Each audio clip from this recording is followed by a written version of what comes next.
મેઘરજના વૈડી ડેમમાંથી સિંચાઈ માટે છોડવામાં આવેલ પાણીનો મોટા પ્રમાણમાં વ્યય. અરવલ્લી જિલ્લાના મેઘરજ તાલુકાના વૈડી ગામે નાની સિંચાઈ યોજના અંતર્ગત વૈડી ડેમ બનાવવામાં આવ્યો છે. ત્યારે શિયાળા પાક માટે તંત્ર દ્વારા ખેડૂતોની માંગણીના આધારે સિંચાઈ માટે ડેમમાંથી સમયાંતરે પાણી છોડવામાં આવ્યું હોય છે. ત્યારે ક્યાંક તંત્રનો ક્યાંક ખેડૂતોની ભૂલના કારણે સિંચાઈ માટે છોડવામાં આવેલ પાણીનો મોટા પ્રમાણમાં વ્યય થતો હોય છે. ત્યારે આવો જ એક કિસ્સો મેઘરજ તાલુકાના લાલપુર ગામની ખાંટ ફળિયામાં સામે આવ્યો છે, જેમાં વૈડી ડેમમાંથી સિંચાઈ માટે છોડવામાં આવેલ પાણી કેનાલમાંથી આજુબાજુ ફલટાઈ જતાં સિંચાઈ માટે છોડવામાં આવેલ પાણી રહેણાંક વિસ્તારો અને ખેતરોમાં ભરાઈ જતાં આ વિસ્તારમાં ચોમાસા જેવી સ્થિતિ નિર્માણ પામી છે.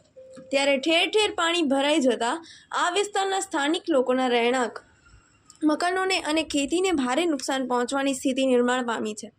ત્યારે પાણીના વ્યયની ખેડૂતોને અનેક આર્થિક નુકસાન સહન કરવાનો વારો આવતા વ્યય થતું પાણી સત્વરે બંધ કરવામાં આવે તેવી ખેડૂતોમાં માંગ કરી રહ્યા છે.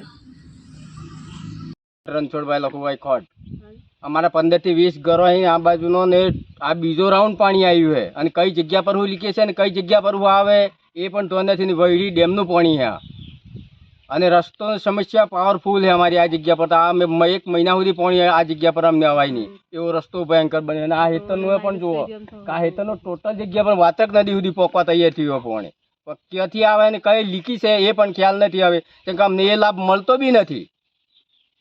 એટલે મોટો પ્રશ્ન આ છે કે પાણી કોઈ પણ જગ્યા પર આવતું હોય આ લીકેજ બંધ કરવાનો પ્રયત્ન અમારે તાત્કાલિક બંધ થવું જોઈએ અને આવવું પણ નહીં જોઈએ. ખેતીમાં કોઈ નુકસાન થાય? ખેતીમાં નુકસાન ખરું જ નહીં. અત્યારે આ ઘઉં થોડા પાકવાના છે, આ ઘઉં તો હવે પીળાથી જતા જ રહેવાના છે.